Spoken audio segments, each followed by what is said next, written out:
This is the Ottawa Senators Outlook. Here is your host, Jack Henry. Hello everybody, welcome to the Ottawa Senators Outlook. This is my full 2024-25 NHL season standings and predictions, so let's get right to it. We're going to start in the Atlantic Division, and coming in 8th place, no surprises here, I have the Montreal Canadiens. I mean, they got Patrick Laine. Unfortunately, he got injured. He's out for a few months, so hopefully the best of recovery to him. But other than that, there's really nothing really with this team other than they're just still going through the rebuild and hopefully some prospects come along the way. But really just another development year. I do think there will be some improvement for the Canadiens, maybe even 80 points this year. But again, just nothing really enough to beat out some of these other teams in the Atlantic. So 8th place is where I have the Canadiens. At number 7 now, this may be a surprise to a lot of people. I actually have the Buffalo Sabres coming in 7th, and I believe they just didn't do enough. I mean, they got some guys in the bottom 6, which were some good ads. I did not like what they paid to acquire them, but also at the same time, I mean, the goaltending I think is still very suspect. Evan Levi and Ukko-Pekka Luukkonen, who did sign a big extension, who was good last year, but they'll be good in the future, but I just don't know right now. They also have a third goaltender, James Reimer, who is just, again, 36 years old. Nothing really much to get out of him at this point of his career. So I don't think they did enough to beat out some of the other teams in their rebuild. So 7th place is where I have the Sabres. Coming in 6th place now, I actually have the Detroit Red Wings. I have the Red Wings in 6th place just because a lot of prospects are coming up. So there might be a dip in their standings. They did slightly overperform last year, but in general, they are still a decent team. They're come along with their rebuild, but my concern with them really is their blue line and their goaltending. Cam Talbot, 37 years old. You have Ville Husso, who can't stay healthy, and then you have Alex Lyon, who's a third goaltender, who might have to be used a little bit more than he should.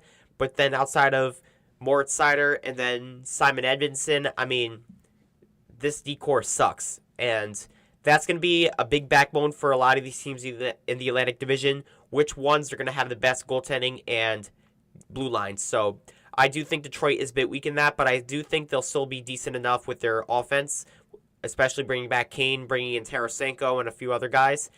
I think the Red Wings will be all fine, but they might see a little decrease in the standings because there are some prospects coming up and replacing some outgoing veterans on the team. So 6th place is where I have the Red Wings. 5th place now, Ottawa Senators. I mean, the Senators are weird because they had a decent preseason, but I'm just at a wait and see for the Senators. I mean, just because I have them in 5th doesn't mean I have them going into the playoffs. There is going to be a lot of inspection with this team, especially with Linus Ullmark. I mean, he's been really good this entire preseason, but right now 5th place is where I have the Senators, and hopefully they can live up to the majority of expectations and hopefully make the playoffs. But again, that's just a big question mark and a wait and see moment. So 5th place is where the Senators are. 4th place now, Tampa Bay Lightning. I know the big talk around the Lightning right now is that they lost Stamkos. They replaced him with Jake Gensel. Jake Gensel is younger. He is coming in at a $9 million cap hit for the Tampa Bay Lightning. Still a very offensive or dominant offensive player.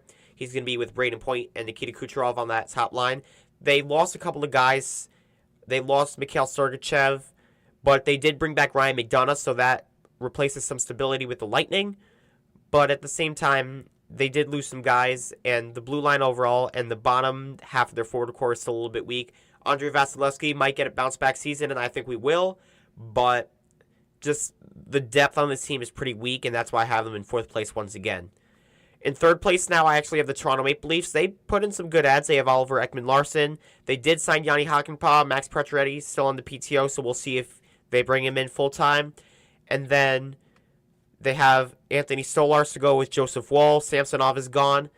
And they brought in Chris Tanev for that top pair next to Morgan Riley, most likely. So this team did bring in some ads, and I do think this team is a lot better. They have a new coach in Craig Berube, and I do think he will improve the team a lot more than when Sheldon Keefe was here. So 3rd place is where I have the Maple Leafs, and I think they'll have a decent season.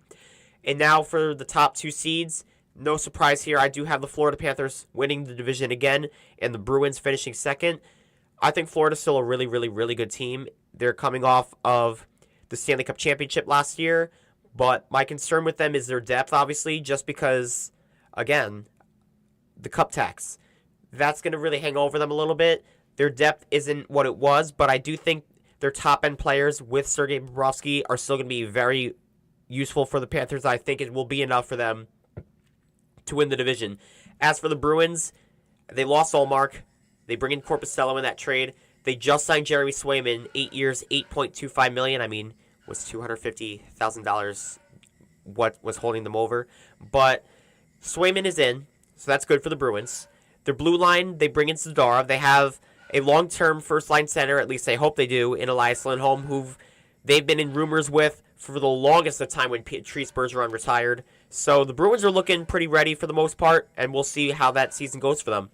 Now let's go to the Metro Division. 8th place, Columbus Blue Jackets. I mean, I really feel bad for them. The Johnny Gaudreau situation is really going to damper their season a lot more.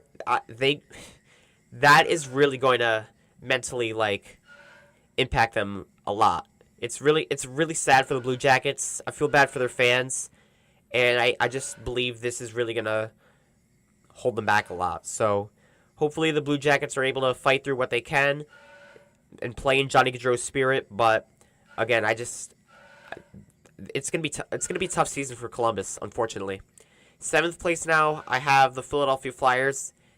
They just didn't do enough, in my opinion. The Flyers obviously were 3rd place in the division by around February, around the All-Star break when they played the Stadium Series in New Jersey. That's when everything started to go on a downfall. As a fact, probably when Carter Hart, that situation happened, that's when really things went downhill. But their goaltending tandem is Fedorov and Sammy Yerson again, and I just don't think it's enough unless they prove me wrong. But the Flyers are where they are going to rank. I have them at 7th. 6th place now, I've been way too high on them, and I'm not going to do it anymore. I have the Pittsburgh Penguins at 6th. They're just not. They just aren't what they were anymore. That's the best way to put it. So it's tough, but at the same time, they brought in a lot of depth pieces. They still have Tristan Jarry and Alex Nedeljkovic, I believe, for their goaltenders. And they have Blomqvist in the AHL still. We thought he was going to get called up. He was not. So Pittsburgh, I mean, unless something really drastically changes, I just don't see much changing for the Penguins, so they're going to finish 6th. 5th place, I have the New York Islanders. Again, they brought in Duclair, but other than that, what do they do? I mean, this is the definition of mediocre hockey, in my opinion. Patrick Waugh, obviously, is their coach for the beginning of the season, so maybe that'll put a bit of an impact for them. But honestly, the Islanders, I'm just not seeing it. So I think they're going to be right around that mediocre position, 5th place in the Metro. 4th place, I have the Washington Capitals. I love what they did this offseason. They brought in Matt Roy. They brought in Jacob Chikrin from the Senators. Nick Jensen's out. He went to the Senators. They also bring in Pierre-Luc Dubois. That is a big risk, but they sent out Darcy Kemper, who just was a bit disappointing for the Capitals. So their goaltending tandem this year is Charlie Lindgren, who was really good down the stretch, and the reason why the Capitals made the playoffs. And then they bring in Logan Thompson. So that's pretty interesting for the Capitals. Their blue line is really, really intact, and I really like what they have going on there. And their forward core, for the most part, is decent enough, so I think Capitals are bound for a decent season. 3rd place in this division, I have the New Jersey Devils. They just had a really off year last year. All the injuries for them. They did fire Lindy Ruff. Travis Green was their interim coach. He also leaves. He goes to the Senators. And they bring in Sheldon Keefe from the Maple Leafs. So I think that is sort of the perfect coach for a team like the Devils. A team that's pretty not in the rebuild anymore since they did make the playoffs 2 years ago. They were just 1 year out of it. I do think they're trying to bounce back for it, and their additions are top-notch. Brett Pesce for the blue line, Brendan Dillon for that bottom pair with Nemec. You have Luke Hughes in there, a healthy Dougie Hamilton with Jonas Siegenthaler, and then you have the majority of your guys. You have Jack Hughes, Nico Hischier, you have Timo Meier, Jesper Bratt, Dawson Mercer, and Andre Palat. You have some guys like Paul Cotter in there. Alex Holtz is gone. He went to Vegas. But also, you bring in Jacob Markstrom for your goaltending. He's been pretty stable for the most part. Jake Allen is back as a backup. He can be serviceable as a backup. So I think New Jersey's bound for a really good season. And then the top two in this division, the Rangers win this division. Carolina finishes second. Carolina lost a lot of people, but I do like the ads that they brought in. like a Shane Gostisbehere, like a Sean Walker. And then their forward additions were pretty interesting. Kuznetsov is gone. They couldn't re-sign Jake Gensel, but they do have Svechnikov. They do have Marty Necas back, which we thought for the longest time he wasn't going to be in Carolina anymore. They have Seth Jarvis under extension. This team is still going to be good. They're not going to be as good as they were, and it's really going to show, but this team still is very capable of achieving really good things. Kochetkov really was solid down the stretch for the Hurricanes. Healthy Freddie Anderson, maybe he bounces back, but it's just not enough to beat the Rangers, and the Rangers didn't really add people per se, but I do think they're still going to have a really good season. You're going to still get a lot of guys from what they had last year, and then you have Igor Shesterkin again, who's going to be really solid for the pipeline, and then you have Jonathan Quick again as the backup, who is really serviceable, so interesting for the Rangers. I think they win the division again. Now in the Central, 8th place, I have the Chicago Blackhawks. And the Blackhawks, they added some pieces. They brought in Teravainen. They brought in Tyler Bertuzzi. So they brought in a lot of guys to really surround Connor Bedard. They brought in Laurent Brossoit as a backup to Peter Mrazek. I do think the Blackhawks are even better than they were last year, but it's just not enough to beat out these other teams. And I think the Blackhawks, I think it's really about further development right now for Connor Bedard, and bringing in these guys I do think helps a lot. So the Blackhawks, even though they're not going to be the best of teams this year, they're still going to be a very interesting team to watch, and they should be pretty fun. 7th place now, I have the St. Louis Blues. I mean, again, they didn't do anything really. They brought in Philip Broberg and Dylan Holloway due to the offer sheets, but again, I just don't know how much enough it is. They brought in Ryan Suter, who got bought out from the Dallas Stars, and Torrey Krug, who has been a big liability on that blue line, is out for the season, so hopefully he gets healthy enough. But St. Louis is not enough. Binnington and Joel Hofer, who were really good for the St. Louis Blues, will be the netminders again. But again, just St. Louis, not quite enough. 6th place now, I have the Utah Hockey Club. Their first season, they named Clayton Keller their captain. And I like some ads. They brought in John Marino. They brought in Mikhail Sergachev, and they brought in a couple other forwards. I can't really name them off the top of my head, but Utah, for the most part, is improved, and I'm looking forward to seeing what they do. So, first season for the Utah Hockey Club. I don't think they're going to be in the playoff category just yet, but soon enough, if Ryan Smith, their owner, is willing to put in some money, which by what we saw from the offseason he is, Utah's going to have a decent season, and I think their future is going to be really bright. 5th place in this division is the Minnesota Wild. Talk about another mediocre team that really just didn't do enough. Their main ad, from what I know, is Yakov Trenin. I mean, middle six, maybe third-line player. Just nothing special there for the Minnesota Wild. Philip Gustafson's back again. Marc-Andre Fleury for one more year, so the Flyers' final season in the NHL most likely. But, again, it's just not enough, in my opinion, for the Wild. 4th place now is the Winnipeg Jets. They lost a few pieces, but overall, I mean, they're still going to be a decent team. Rick Bowness retired. They replaced him with Scott Arniel, who is their associate coach. But, again, the Winnipeg Jets are just in an interesting spot right now. I don't think they're going to be as good as they were last year. They do have Capo Kakinen as their backup. And they also have, again, Connor Hellebuck. And then they lost a couple of defensemen on that team as well. So, again, Winnipeg Jets will still be in that playoff conversation, but they're just not going to have the season they did last year. 3rd place, I want to talk about this team more than anybody, the Nashville Predators. They got, like, almost everybody. They got Jonathan Marchessault, Steven Stamkos, and Brady Shea. Those were their 3 main ads, and they were really solid. They did lose Cody Glass, and overall, just this team is really, really solid. They did also lose Yaroslav Askarov after they signed UC Saros to that big extension, and Scott Wedgwood is in there as a backup. So Nashville is really bound to have a super, super good season. I'm looking forward to it.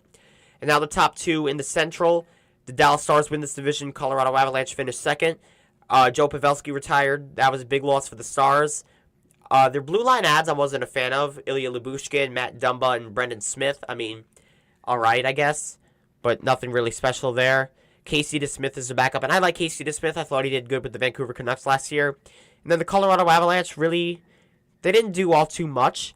But they did bring in Parker Kelly and Eric Brandstrom for depth. And those are 2 solid depth pieces for them, as they both came from the Senators. So good ads for the Avalanche. But again, I think the main thing for the Avalanche this year is seeing if Gabriel Landeskog can play again, which that's going to be a big conversation. Obviously, another one is going to be Valery Nichushkin, whether he's going to be on the team or not, because he's still in the player assistance program. He's out for 6 months. So that's just another hangover for the Avalanche. But hopefully Gabriel Landeskog can play again, and we'll see what happens for the Avalanche. Now for the Pacific Division. In 8th place, and this actually may shock a lot of people, I actually have the Anaheim Ducks finishing last. I don't think Pat Verbeek is a great GM. I just don't think he did enough to really surround this team with the pieces that they do. They named Radko Gudas their captain, of all people. Okay, I guess. Gudas is decent, but I don't know if he's captain material over some of these guys. There's been trade rumors with what I believe the only 2 players from the old top contender team, which is Cam Fowler and John Gibson. Those 2 guys are still in trade rumors. So we'll see what happens to those 2 guys. But they still have their young core, I would say. They were looking to trade Zegras, which that's still a conversation to be had, and we'll see what happens with that. But Anaheim, I just don't think they did enough, and I think they're going to finish last once again. In 7th place, I have the San Jose Sharks. They were brutal last year. Everybody knows that. But the Sharks are going to be very fun to watch. They brought in a decent amount of pieces for their forward core. They brought in Alex Weinberg and Tyler Toffoli, and not to mention they have Will Smith and Macklin Celebrini. Obviously, as all of you know, those guys will be joining them, and Macklin Celebrini did get injured in preseason, so hopefully he's all right. And they brought in Askarov. He's going to be in the AHL this year, which makes a ton of sense because the Sharks' blue line still is not great, and a lot of people know that. So yeah, the blue line's still not great. They have Ferraro. They brought in Cody Ceci. They have Jake Wallman now, and again, it's just not good enough in my opinion. So the Sharks, they have the old Devils goaltending tandem in Blackwood and Vitek Vanacek. We'll see what happens with that. But the Sharks are still not going to be a great team. But I do think the young forwards coming in for the Sharks are going to be a big topic to watch. And this team could be pretty fun to watch because Mike Grier, as critical as I was of him, has really put this rebuild together. And I got to give props to the Sharks. 6th place now is the Calgary Flames. I mean, this team is going to be super, super bad. They lost almost their entire blue line last year. The only guys they have left are Mackenzie Weegar and Rasmus Anderson. And all they did really was bring in Anthony Mantha. Tyson Barrie might join back on the team as he was on a PTO for them. But this team is just skin and bones. They're just like bare bones, really. So we'll see what happens with the Flames. At this point, they're just really going to try to tank at this point. We're going to see some trades happen. And obviously, as you know, Markstrom's gone. Andrew Mangiapane's gone. And on top of that, they are probably going to trade Kuzmenko at the deadline, maybe. But other than that, just this team is just not great anymore. 5th place, another shocker. I have the Los Angeles Kings finishing 5th place. I'm just not sold on them. I think Rob Blake has been brutal as the Kings GM this past year. Bringing in Joel Edmondson on the contract that he did was kind of confusing. Darcy Kemper, I mean, you're hoping for him to bounce back. Pierre-Luc Dubois, I mean, you trade him, good, I guess. But this team's just, I'm not impressed with them. They lost Victor Arvidsson. They bring in Warren Fogle from the Oilers. But that's really just about it, in my opinion. So we'll see what happens with the Kings. But it's just, I'm not sold on them. 4th place is the Seattle Kraken. They're going to be pretty interesting to watch. They have a new head coach, Disco Dan Balsma, as their coach. And he did really good with the Coachella Valley Firebirds. He brought them to back-to-back Calder Cup finals. Obviously, he lost both to the Hershey Bears. But I think it's going to be interesting to see what he does with the Seattle Kraken. So it's going to be interesting, and I do think they can finish top 4 in this division. 3rd place, I have the Vegas Golden Knights. I mean, really, they just didn't do a lot in this offseason. They brought in Alex Holtz, Samsonov as a backup. They brought in Victor Olofsson as forward depth. And their blue line is still pretty solid, but again, you're looking at a guy like Shea Theodore, whose contract will be up soon. And again, we'll just see what happens with the Vegas Golden Knights. They just didn't do as much as you would think they would, but I do think they'll still be a decent season. They have 8 full years of Noah Hannafin, so that's good for them. But again, we'll see. And now the top 2 in this division, it's going to be the same top 2 as last year. I think it's going to be the same as it was. I think the Vancouver Canucks are going to win this division, and the Oilers finish 2nd. And the main reason why is because I like the Vancouver Canucks blue line and goaltending more than Edmonton. Like, I know Stuart Skinner brought him to Game 7 of the Cup final last year, and the Oilers are going to look for a lot of revenge. Their offense is phenomenal. But at the same time, I like what Vancouver did with their blue line, and if Thatcher Demko is healthy, which is a big question, they do have Artur Silovs, who looked really good, and then they brought in Kevin Lankin in as goaltender depth.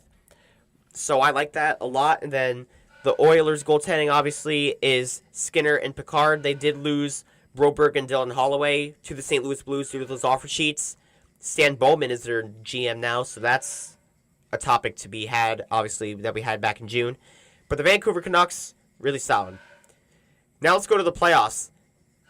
This is what I have. Honestly, I think the Kraken will make it. The Jets will make it. I actually have the Capitals over the Senators because, like I said, I picked the Senators to make the playoffs, and they've just disappointed me, so I'm not going to put them in. And then everything else, for the most part, is the same. The Devils get the third Metro spot, and Nashville Predators get the third spot in the Central as well. And this is basically the matchups. Let's get right to it. Kraken versus Stars. I'm not going to list how many games, but I do think the Stars are going to win this. And then in the Predators Avalanche series, I'm going to pick the Nashville Predators in this one. And just because I like what they have going on more than the Avalanche, there's a ton of questions with the Avalanche in terms of their depth and all that stuff, whether Landeskog and Nichushkin will be coming back. And I think the Predators are just, they're ready. They're ready for everything for the most part. So I'm looking forward to seeing how the Predators do. I think they can beat the Avalanche. Jets versus Canucks. I'm going to pick the Canucks to win this. I like them more than the Jets right now, and they'll just do enough to be able to win against the Jets. Golden Knights versus Oilers. This is going to be a very tight series, but I'm going to give the edge to the Edmonton Oilers. And, again, most of this is pretty much what it was last year. Capitals, Rangers, no surprise. I'm going to go with the New York Rangers. Devils versus Hurricanes. This is going to be a very close series as well. I think there's cases to be made for both of these teams. But to be on the safe side, I'm going with the Carolina Hurricanes. And then Battle of Florida again. Florida Panthers win that. And then Maple Leafs Bruins again. I'm going to go with the Boston Bruins. So most of this is the same outside of Nashville versus Colorado. And again, most of these picks will be the same. I have the Dallas Stars going to the conference final. Oilers versus Canucks. That's going to be a really, really good series. I think it's going to be even better than last year. But I will pick the Oilers just because their offense is really good. And if they can be able to come out with a good blue line, and solid goaltending, and there's still a deadline to be had, so you never know what the Oilers can do. But their offense is going to be really, really good. I'm going to give the Oilers the edge in this series. And then I have the Rangers beating the Hurricanes and the Panthers beating the Boston Bruins. So basically the rematches of both conference finals from last year. And interestingly enough, I have the Stars beating the Oilers this year, and I have the Rangers beating the Panthers. So in my Stanley Cup Finals predictions, I have the Dallas Stars taking on the New York Rangers, and I have the New York Rangers winning the Stanley Cup for the first time since 1994. At some point, even for the Dallas Stars, they're really close, and it's like they're going to win it at some point, but it's a matter of when. I think this year it's going to go to the New York Rangers, and we'll see what happens. So these are all my predictions and my standings predictions. Comment down below your thoughts and what your predictions are. And preseason's over. Our first game is on Thursday, so on Thursday I'm going to be coming out with the very first preview and prediction video for the Florida Panthers game. So that's going to be a lot of fun. I'm looking forward to this season for the Senators. But again, comment down below your thoughts on this one. But for now, this is Jack the Guy with Senators Outlook, and go Sens go. Thank you for watching this presentation of the Ottawa Senators Outlook. For more of this podcast, click on the videos on the left, and subscribe by clicking on the icon on the right. Thank you.